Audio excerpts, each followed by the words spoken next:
आज की वीडियो बहुत ही खास होने वाली है। अगर आप गर्भवती हो तो ये वीडियो आपको पूरी देखनी है।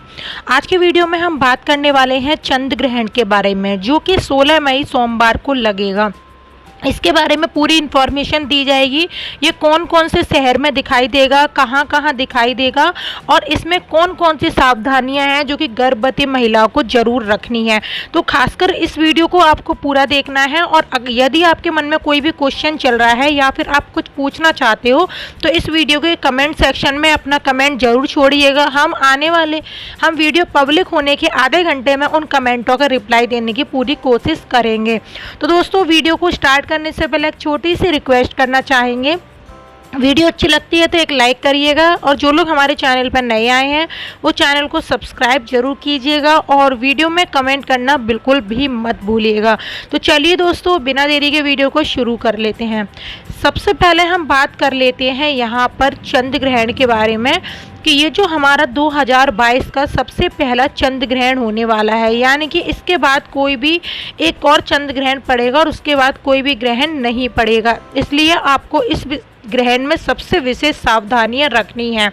दोस्तों, माना जाता है चंद्र ग्रहण के समय बहुत सारी नेगेटिव एनर्जियां हमारे पर्यावरण में घूमती है, जिसके कारण से हमें बहुत सारी सावधानियां रखना जरूरी होती है, खासकर गर्भवती महिलाओं को। क्योंकि गर्भवती महिलाएं ऑलरेडी हमारी इतनी कमज़ोर होती हैं जिसके कारण से हमें इतनी सावधानियां रखने की ज़रूरत पड़ती है, क्योंकि वो नेगेटिव एनर्जियों से नहीं बच पाती है। दोस्तों, अगर धार्मिक पौराणिक काल की माने तो ग्रहण के वक्त राहु चंद्रमा को निगल लेता है।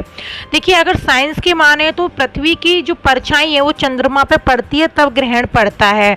और अगर हम इसकी ग्रहण की शास्त्र के द्वारा कही हुई बातें माने तो ग्रहण के समय राहु चंद्रमा को निकल लेता है। इस वजह से चंद्रदेव कष्ट में होते हैं। यही वजह है कि ग्रहण के दौरान कोई भी धार्मिक कार्य और शुभ कार्य नहीं किए जाते, जैसे कि मंदिर में दीपक जलाना, घर में कीर्तन करना, भजन गाना, शास्त्र पढ़ना, इन जैसे काम कोई भी नहीं किए जाते हैं। जिसकी वजह से ही हम लोगों को ग्रहण के समय में बहुत सारी सावधानियां रखने की ज़रूरत होती है, जैसे कि आप लोगों को कोई भी ऐसे काम मंदिर के नहीं करने हैं जिससे हमारे घर में नेगेटिव एनर्जी का वास हो जाए। और दोस्तों, कोई भी शुभ काम नहीं किए जाते, जैसे कोई भी दुकान नहीं खरीदी जाती है या फिर कोई चीज़ बेचनी होती है या व्यापार में कुछ ऐसी चीज़ें होती हैं जो कि हमारे आगे चल के बहुत ज़्यादा लाभ देने वाली होती हैं, वो भी नहीं किए जाते हैं ग्रहण के दौरान। गर्भवती महिलाओं को इस वक्त विशेष सावधानी रखनी चाहिए और ग्रहण के वक्त बाहर आने जाने से बचना चाहिए। साथ ही साथ चाकू का इस्तेमाल बिल्कुल भी नहीं करना है, सब्जियों को काटना नहीं है, पोलना नहीं है, छीलना नहीं है, सुई का इस्तेमाल भी नहीं करना है, कैंची का इस्तेमाल भी नहीं करना है। जो भी काम आपको करने हैं इनके समय से पहले कर लेने हैं। यानी कि आपको पता ही होगा चंद्र ग्रहण पड़ने से 9 घंटे पहले सूतक काल लग जाता है और सूतक काल के समय भी हमें कोई भी शुभ काम नहीं करने होते हैं और हमें विशेष सावधानियां रखनी पड़ती हैं, जिससे हमारे शरीर पर और हमारे आने वाले बच्चे पर किसी भी तरह का प्रभाव ना पड़े। दोस्तों, मैं जब प्रेग्नेंट थी तो मेरे समय भी 2 चंद्र ग्रहण और 2 सूर्य ग्रहण पड़े थे और अक्सर महिलाओं के साथ ये होता है, ग्रहण पड़े थे। बहुत सारे लोग होंगे जो कि नहीं मानते होंगे इन सारी बातों पर, मैं भी नहीं मानती थी, लेकिन बच्चे की जब बात आती है तो हर एक माँ थोड़ा सा डर जाती है। तो इसलिए दोस्तों, मैं आपको जो सावधानियां बताऊंगी थोड़ी देर में वो आपको ज़रूर करनी है प्रेगनेंसी में।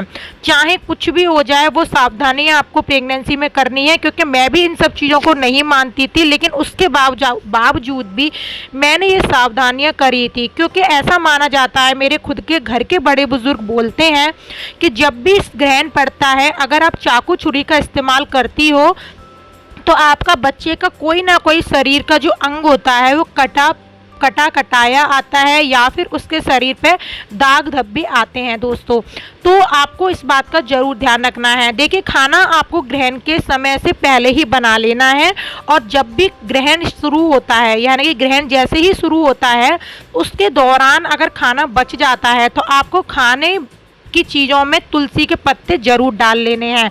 आपको जो चीज़ें मैं बता रही हूँ वो चीज़ें आपको सबसे पहले अपने घर में उपलब्ध करा के रखनी है। जैसे कि आपको तुलसी के पत्ते मंगा के रखने हैं एक नारियल आपको जरूर मंगा के रखना है और एक गेरू, थोड़ा सा गेरू भी आपको मंगा के रखना है। दोस्तों आपको मतलब प्रेगनेंसी में ये चीज़ें गर्भ ग्रहण के समय में बहुत ज़्यादा काम आती हैं, इसलिए ये चीज़ें आपके घर में हमेशा ही होनी चाहिए।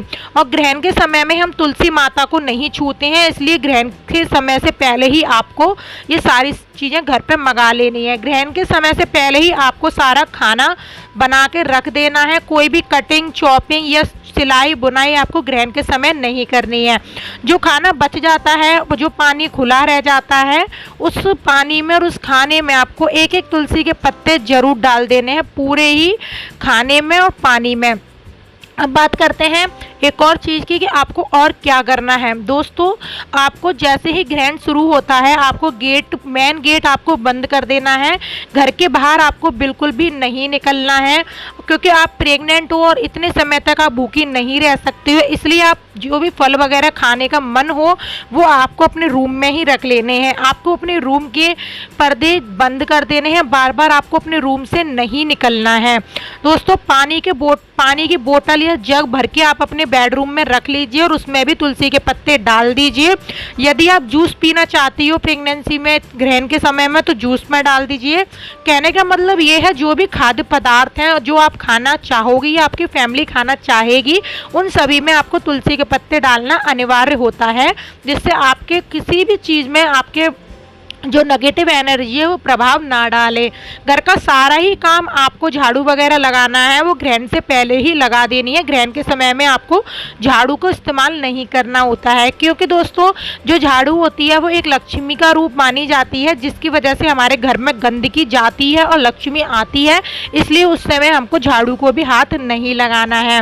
दोस्तों आपको बता दूं, यदि आप गर्भवती हो तो आपको अपने लंबाई के अनुसार एक धागा जरूर कट कर लेना है, सर से लेके पैर तक का। दोस्तों सर से लेके पैर तक का आपको धागा कट करना है और अपने बेडरूम के गेट के पीछे जरूर टांग देना है। और जब भी आप गेट के बेडरूम के पीछे टांग दोगी तो उससे क्या होगा, जैसे अगर कोई नेगेटिव एनर्जी है जो आप पर प्रभाव डालने वाली है तो वो आपके जरिए उस धागे पर डालेगी, इसलिए आप बच जाओगे। अब बात करते हैं एक और चीज़ की, वो है कि अगर गर्भवती महिला कोई भी तरीके से आपको परेशानी होती है, यूरिन होती है, पेट में दर्द होता है, तो आपको यूरिन बिल्कुल भी नहीं रोकनी है। यदि आपके बेडरूम में ही अटैच बाथरूम है तो आप ज़रूर पास करिए। और अगर आपको बाहर जाना पड़ रहा है तो आप एक दुपट्टे की हेल्प से अपने आप को ढक लीजिए पूरी तरीके से, उसके बाद आप यूरिन पास करने जाइए। लेकिन दोस्तों आपको बिल्कुल भी पेट दबा के नहीं रखना है, जिससे आपके बच्चे को कोई भी परेशानी हो सके। और जो मैंने नारियल की बात करी थी, वो नारियल भी आपको बेडरूम में अपने बेड के तकिए के बगल में रख देना है। ध्यान रखिएगा, तकिए के बगल में रख देना है और उसका कोई भी इस्तेमाल नहीं करना है ग्रहण के समय में। और जो मैंने गेरू की बोला था वो आपको अपनी नाभि पे लगा लेना है, जिससे कोई भी नेगेटिव एनर्जी आप पे प्रभाव नहीं डालेगी। अब कई सारी महिलाओं के सवाल होते हैं ग्रहण के दौरान यदि हम सो सकते हैं या नहीं सो सकते। तो आप ग्रहण के दौरान सो सकते हो और लेफ्ट साइड करमट लेकर आराम से सो जाइए, क्योंकि आपने धागा अपने रूम में लगा रखा है। अगर कोई परेशानी होगी तो वो उस पर आएगी, आप पर नहीं आएगी। अब दोस्तों बात कर लेते हैं ये सारी जो मैंने चीज़ें बताई हैं वो क्या करना है ग्रहण खत्म होने के बाद। दोस्तों जैसे ही ग्रहण खत्म हो जाता है सबसे पहले तो आपको नहा लेना है, उसके बाद पूरे घर में झाड़ू लगा देनी है और उसके बाद पूरे घर में गंगा जल छिड़क देना है। गंगा जल छिड़कने के बाद जो नारियल हमने बोला था वो नारियल आपको बांट देना है, किसी को दे देना है, खिला देना है। और जो धागा मैंने बोला था बेडरूम पर लटकाने के लिए, वो सर से लेके पैर तक का, वो आपको क्या करना है, सर से लेके पैर तक के धागे को अपने ऊपर से 7 बार निकालिए और उसके बाद उसको जला दीजिए। और बाकी आपको घर में फिर दीपक जला देना है दोस्तों। और भगवान से कोई भी गलती हो गई है उसकी क्षमा मांगनी है, और जिससे आपके प्रेगनेंसी में किसी भी तरह का प्रभाव नहीं पड़ेगा दोस्तों। बाकी आपको अब बात कर लेते हैं कि ये जो ग्रहण है कौन से समय में पड़ने वाला है और ये कहाँ कहाँ दिखाई देगा। तो दोस्तों ये पड़ेगा हमारा 16 मई को 2022 में, यो इस साल का पहला चंद्र ग्रहण होगा। दोस्तों आपको बता दें कि चंद्र ग्रहण सदैव पूर्णिमा के पूर्णिमा तिथि को लगता है। माना जा रहा है कि इस साल पहला चंद्र ग्रहण दक्षिण पश्चिमी यूरोप, पश्चिमी एशिया, मध्य पूर्व अफ्रीका और उत्तर व दक्षिणी अमेरिका में दिखाई देगा। इस हिसाब से यह ग्रहण England, Germany, Poland, Norway, Romania, Kenya, Sudan और इथोपिया में नजर आएगा। दोस्तों इससे पहले जो ग्रहण पड़ा था वो हमारे सूर्य ग्रहण था, जो कि 1 मई को हमारा पड़ा था, लेकिन ये 16 मई को जो ग्रहण पड़ रहा है ये सोमवार को पड़ रहा है। और जो इस साल जो ग्रहण पड़ेंगे वो 2 पड़ेंगे दोस्तों, पहला 16 मई को पड़ेगा और दूसरा 8 नवंबर को लगने जा रहा है। दोस्तों ये जो ग्रहण है भारत में दिखाई नहीं देगा, इसलिए इसका सूतक काल भी मान्य नहीं होगा। बाकी दोस्तों अब इसके समय की हम बात कर लेते हैं, और बहुत सारे लोगों के मन में जो भी क्वेश्चन चल रहे होंगे दोस्तों प्लीज़ मुझे कमेंट करके ज़रूर बताइएगा। दोस्तों अब बात करते हैं इसके समय की। तो दोस्तों इसका जो समय की बात करें तो सुबह 7:02 से ये शुरू होगा, जो हमारे न्यूज़पेपर में दिखाया जा रहा है। तो उसका जो समय है 7:02 से शुरू होगा और दोपहर के 12:20 तक रहेगा। दोस्तों ये समय होगा, क्योंकि ये भारत में नहीं लग रहा है इसलिए इसका जो समय है वो हमारा दिन में दिखाई पड़ रहा है। दोस्तों आपको घबराने की ज़रूरत नहीं है, बेशक ये हमारे भारत में दिखाई नहीं देगा, लेकिन जो इसका प्रभाव होगा वो पूरे ही पृथ्वी पर रहता है, क्योंकि हमारी उस टाइम नेगेटिव एनर्जियों को नहीं पता होती कि हमें कौन कौन से देश में रहना है, वो कहीं पर भी हो सकती हैं और इसका प्रभाव हमारे पूरी पृथ्वी पर रहता है। तो बड़े बुजुर्गों का मानना था ग्रहण कहीं भी पड़े हमें सावधानियाँ अपनी हमेशा रखनी है, कोई भी सावधानियों से चूक नहीं करनी है। इसलिए दोस्तों जो मैंने उपाय बताए हैं वो जरूर पालन करें। तो हम मिलते हैं कल एक और अच्छी सी वीडियो के साथ। अभी भी कुछ पूछना है तो आप मुझे नीचे कमेंट करना बिल्कुल भी मत भूलिएगा। तब तक के लिए bye, take care and love you all. और खाने पीने पे ध्यान दीजिए। आई होप आपकी प्रेगनेंसी बहुत हेल्थी रहे।